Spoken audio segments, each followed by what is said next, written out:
Olá, bom dia. O Jornal da Manhã desta sexta-feira, 8 de julho, está começando agora com as notícias da região sudoeste.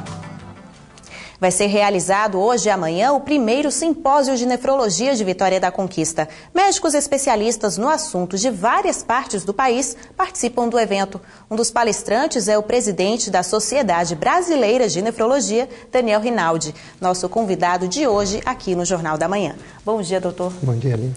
Bom, como é que está hoje a situação no país em relação aos pacientes que sofrem de doenças renais? Quais são as doenças mais comuns?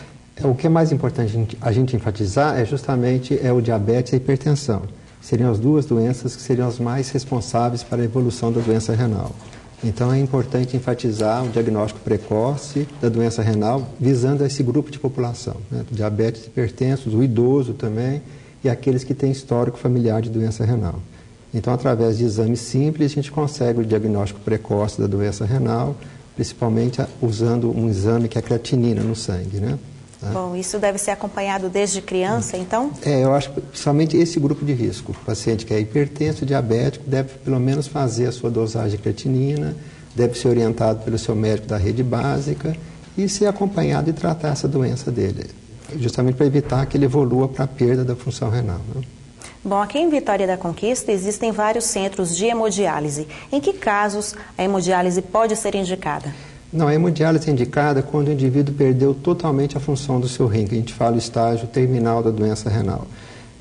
Vale a pena a gente ressaltar que nós estimamos, talvez no Brasil, em torno de 10 milhões de pessoas que têm algum grau de lesão renal e que desconhecem ser portadora de doença renal. E no momento nós temos em torno de 90 mil pacientes que em terapia renal substitutiva, ou seja, são uma parcela muito pequena que chega ao estágio final da doença renal crônica terminal. A grande maioria dos indivíduos não sabem ser portadores da doença e acabam falecendo antes, principalmente por complicações cardiovasculares. Por isso, é importante o diagnóstico precoce, justamente para evitar essas complicações e evitar que eles evoluam para a perda progressiva da função dos rins, no caso, né? Bom, uma vez feita a hemodiálise, ela terá que ser feita sempre ou é um tratamento por um tempo determinado? Não, a hemodiálise, a maioria dos casos, é para o resto da vida. Teria então a opção de você fazer a hemodiálise ou a diálise peritoneal ou, o caso, o transplante renal também, quando há perda da função renal, né? Nós tivemos no Brasil, em 2010, em torno de 6 mil pacientes transplantados. E a fila de espera, em torno de 20 mil pacientes ainda estão na fila de espera para transplante renal.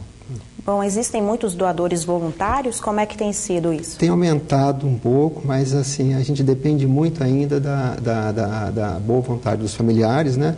E que eu acho que o mais importante é conscientizar a população do doador falecido. Daquele paciente que realmente está em coma, na UTI, que talvez pudesse doar seus órgãos, que seria realmente uma chance de você estar restituindo a função renal desses pacientes, né? Por exemplo, se existe um caso na família de compatibilidade, o transplante ele é completamente eficiente? Existe algum caso raro em que o transplante pode não dar certo? Não, o transplante, como qualquer procedimento, tem seus riscos também, né? É uma cirurgia e a longo prazo o indivíduo vai perdendo a função renal, mas realmente seria uma terapia adequada para esses indivíduos, né? E para quem doa também não há nenhum problema? Não há nenhum problema. A pessoa sendo saudável, ela consegue sobreviver muito bem com um rim único só, né? Tá? Então tá ok. E o simpósio acontece hoje, né? O senhor pode citar o local, o horário? O simpósio vai ser hoje o dia todo, né? E amanhã, pela manhã também, teremos simpósio. E vai ser interessante que vão ser discutidos vários aspectos em relação à nefrologia, em relação à prevenção, as principais doenças que acometem o rim. Eu acho que é uma oportunidade muito grande de realmente inserir a nefrologia aqui no interior, né? Bom, está todo mundo convidado, né? Muito obrigada pela entrevista e pelas informações. Um bom dia. Bom dia.